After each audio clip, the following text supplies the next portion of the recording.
皆さんの国には雪のモンスターや冬の不思議な神様のお話がありますか？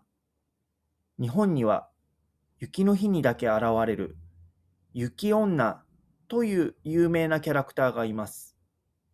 彼女はとても美しいのですが、実はちょっと怖い秘密があるんです。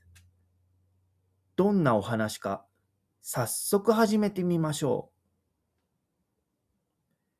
雪女。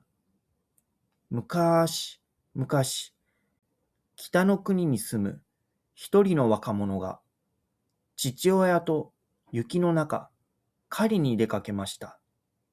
突然、天気が悪くなったので、二人は山小屋で夜を明かし、天気が回復するのを待ちました。真夜中のことです。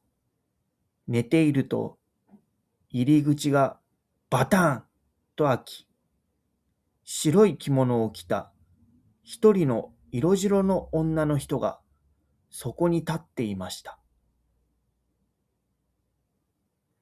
若者が話しかけようとすると、その女の人は父親に白い息を吹きかけたところ、父親はたちまち白くなると一瞬に凍ってしまいました。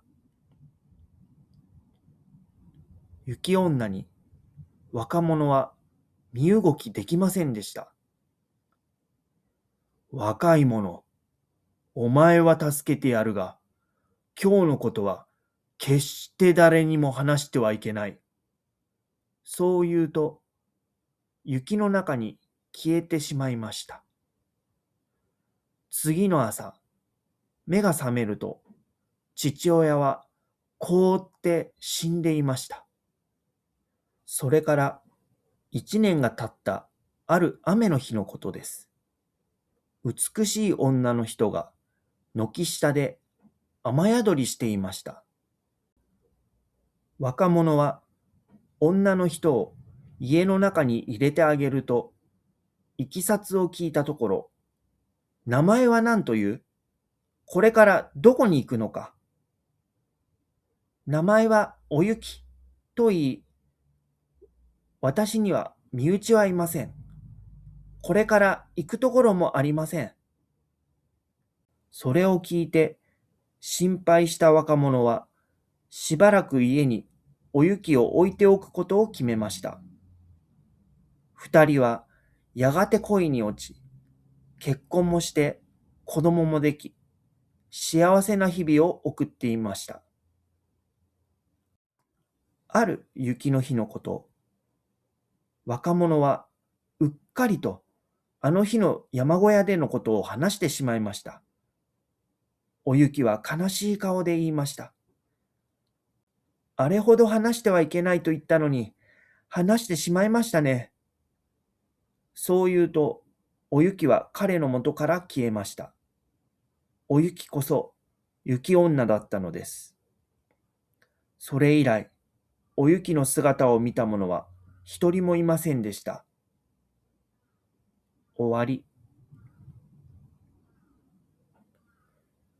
この雪女のお話は、昔から日本に伝わるお約束、ルールが隠されたとても綺麗でちょっと悲しいお話です。この物語がどういう仕組みで作られているのか、3つのポイントでわかりやすく解説します。1、物語の4つのステップ。約束。雪女にこのことは誰にも言うなと言われる。幸せ。おゆきという女性と結婚して幸せに暮らす。3、失敗。うっかり昔雪女に会ったんだと話してしまう。別れ。おゆきの正体が雪女だと分かり消えてしまう。2、言っちゃダメのルール。このお話の一番の仕組みは、約束を破ると大切な幸せが消えてしまうということです。鶴の恩返しの部屋を覗くなと同じで、〇〇しちゃダメというルールを人間が破ってしまうことで、お話がガラッと動きます。3、なぜ話してしまったのか。若者が秘密を話したのは雪の日でした。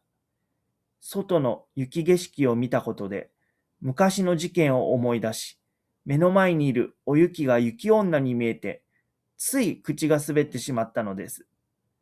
雪女は若者が約束を守れるのかテストしていたのかもしれませんね。まとめ。雪女の構造は、約束する、幸せになる、約束を破る、幸せが消えるというパターンです。言っちゃダメなのに、とハラハラするからこそ、ずっと心に残る名作になっているんですよ。